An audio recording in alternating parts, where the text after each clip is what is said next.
নাজরিন কেরাম, আপনি কি কখনো কল্পনা করেছেন এমন একটি রাতের কথা যেদিন আসমানের দরজা একসাথে খুলে গিয়েছিল এবং সেখান থেকে ৭০,০০০ ফেরেশতার এক বিশাল লস্কর আল্লাহর তাসবিহ করতে করতে পৃথিবীর দিকে নেমে এসেছিল? এমন একটি আয়াত নিয়ে যার জমিনে অবতরণের সাথে সাথে শয়তানরা চিৎকার করে উঠেছিল।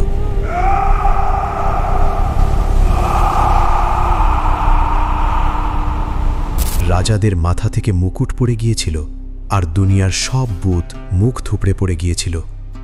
কিন্তু প্রশ্ন হল, এই এক আয়াতের ভেতরে এমন কি লুকানো আছে যে আল্লাহর সবচেয়ে বড় শত্রু ইবলিস নিজেই ভয়ে কেঁপে উঠেছিল?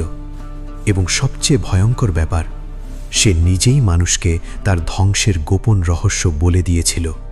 কেন সে এমন করেছিল? কি সেই রহস্য যা আজও ৯৯% মানুষ জানে না? আজকের এই ভিডিওতে আমরা শুধু একটি আয়াতের কথা বলবো না, আমরা উন্মোচন করব এমন একটি সিক্রেট যা আপনার জীবন, আপনার চিন্তা, এমনকি আপনার তাকদীরও বদলে দিতে পারে। আমি কথা বলছি কোরআনের সেই মহাশক্তিশালী আয়াত, আয়াতুল কুরসির কথা। আল্লাহু লা ইলাহা ইল্লা হুয়াল হাইয়ুল কাইয়্যুম লা তাখুযুহু সিনাতুন ওয়ালা নাওম। কিন্তু এখানে একটা বড় প্রশ্ন আছে। আমরা তো প্রতিদিন আয়াতুল কুরসি পড়ি, তাহলে আমাদের জীবন বদলাচ্ছে না কেন? কেন এখনো ভয়, দুশ্চিন্তা, অশান্তি আর ইনসিকিউরিটি আমাদের ছেড়ে যাচ্ছে না? সমস্যা আয়াতে নয়, সমস্যা আমাদের বোঝার মধ্যে। আর আজ আমি আপনাকে দেখাবো সেই লুকানো সিস্টেম, যেটা বুঝতে পারলে আপনার দৃষ্টিভঙ্গি সম্পূর্ণ বদলে যাবে। চলুন ফিরে যাই ১৪০০ বছর আগের সেই রহস্যময় রাতে। রমজানের গভীর রাত, মদিনার আকাশ নিঃশব্দ, চারদিকে এক অদ্ভুত নীরবতা। সেই সময় এক মহান সাহাবী হযরত আবু হুরায়রা রাদিয়াল্লাহু তাআলা আনহু যাকাতের মাল পাহারা দিচ্ছেন। হঠাৎ অন্ধকারের ভেতর থেকে একটা ছায়া নড়ল। কেউ একজন চুপিসারে খেজুরের স্তূপ থেকে চুরি করতে শুরু করল। আবু হুরায়রা তাকে ধরে ফেললেন, শক্ত করে চেপে ধরে জিজ্ঞেস করলেন, কে তুমি? লোকটি কাঁপতে কাঁপতে বলল, আমি গরিব, আমার বাচ্চারা না খেয়ে আছে, আমাকে ছেড়ে দিন। এক দয়ালু সাহাবী হিসেবে তিনি তাকে ছেড়ে দিলেন। কিন্তু এখানেই শেষ নয়। পরের রাত আবার সেই একই ছায়া, আবার একই চুরি, আবার ধরা পড়া, আবার কান্না, আবার ছেড়ে দেওয়া। তৃতীয় রাত, এবার আর সুযোগ নেই। আবু হুরায়রা কসম খেলেন, আজ তোমাকে অবশ্যই রাসূলুল্লাহ সাল্লাল্লাহু আলাইহি ওয়াসাল্লামের কাছে নিয়ে যাব। তখন সেই চোর হঠাৎ করে থেমে গেল, তার কণ্ঠ বদলে গেল, তার চোখে এক অদ্ভুত ভয় আর ধূর্ততা একসাথে ফুটে উঠল। সে বলল, যদি তুমি আমাকে ছেড়ে দাও, আমি তোমাকে এমন একটি গোপন রহস্য বলবো যা তোমার পুরো জীবন বদলে দেবে। এমন একটি আমল যা করলে সারা রাত তোমার কাছে কোনো শয়তান আসতে পারবে না, কোনো জিন তোমার কাছে আসতে পারবে না, এমনকি অদৃশ্য জগতের কোনো শক্তিও তোমার ক্ষতি করতে পারবে না। ভাবুন, শয়তান নিজেই তার দুর্বলতার কথা বলছে। কেন সে বাধ্য হলো এই কথা বলতে?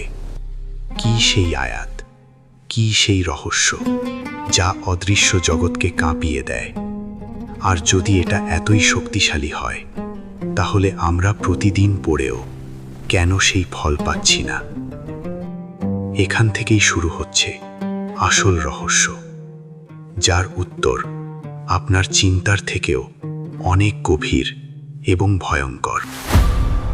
গল্প এখন এমন এক মোড়ে এসে দাঁড়িয়েছে যেখানে সত্য আর অদৃশ্য জগতের সীমারেখা এক হয়ে যাচ্ছে। সেই রহস্যময় চোর আবু হুরায়রা রাদিয়াল্লাহু তাআলা আনহুর দিকে তাকিয়ে ধীরে ধীরে বলল, যদি তুমি রাতে ঘুমানোর আগে একটি নির্দিষ্ট আয়াত পড়ো, তাহলে আল্লাহ তোমার জন্য একজন ফেরেশতা নিযুক্ত করবেন, যে সারা রাত তোমাকে পাহারা দেবে এবং কোনো শয়তান তোমার কাছেও আসতে পারবে না। এখানেই শেষ নয়, সে আরও বলল, এই আয়াত এমন এক শক্তি যার সামনে জিন, শয়তান এমনকি অদৃশ্য শক্তিগুলোও দুর্বল হয়ে পড়ে। ভাবুন, যে শয়তান নিজে মানুষকে পথভ্রষ্ট করে সে নিজেই তার দুর্বলতা প্রকাশ করছে। কেন সে বাধ্য হলো এই কথা বলতে?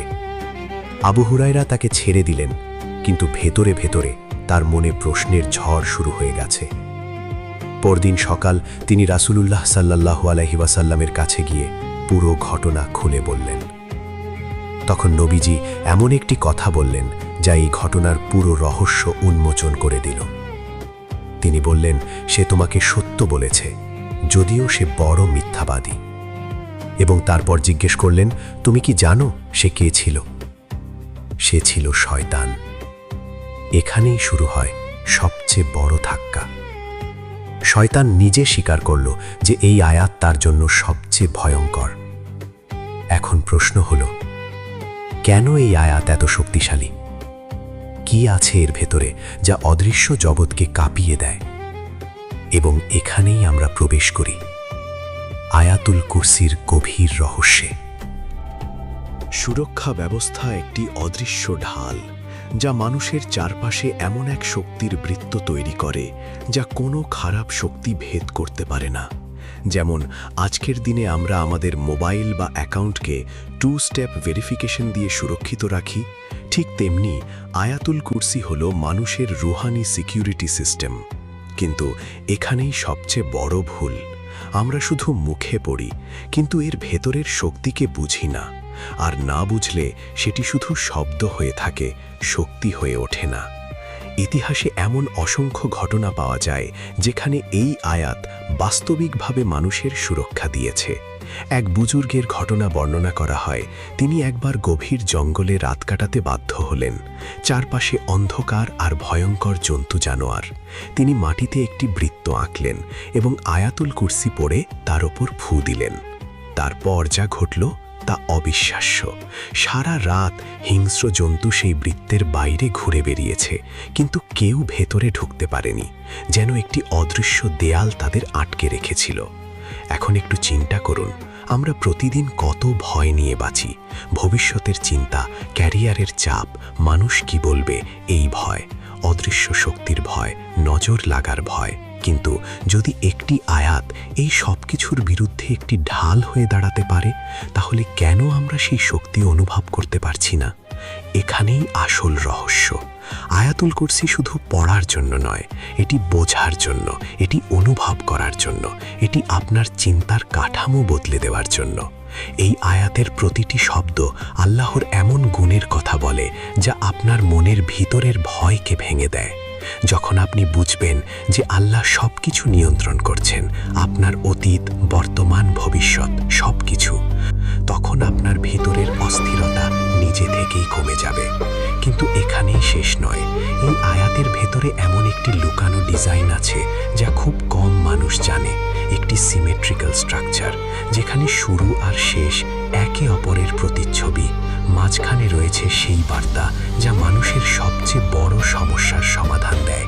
এবং এই অংশটি এমন একটি সত্য প্রকাশ করে যা বুঝে গেলে আপনার চিন্তার ধরন চিরতরে বদলে যাবে। এখন প্রশ্ন হলো, সেই কেন্দ্রীয় রহস্যটা কি যা এই আয়াতকে শুধু একটি দোয়া নয় বরং একটি শক্তিশালী সিস্টেমে পরিণত করে? এবং কিভাবে এই আয়াত আপনার বাস্তব জীবনকে পরিবর্তন করতে পারে? সেই উত্তরে লুকিয়ে আছে শেষ অংশে, যেখানে আপনি জানতে পারবেন এমন একটি সিক্রেট যা আপনার কল্পনার থেকেও বেশি শক্তিশালী এবং যেটি ব্যবহার করলে আপনার জীবন সত্যিই বদলে যেতে পারে।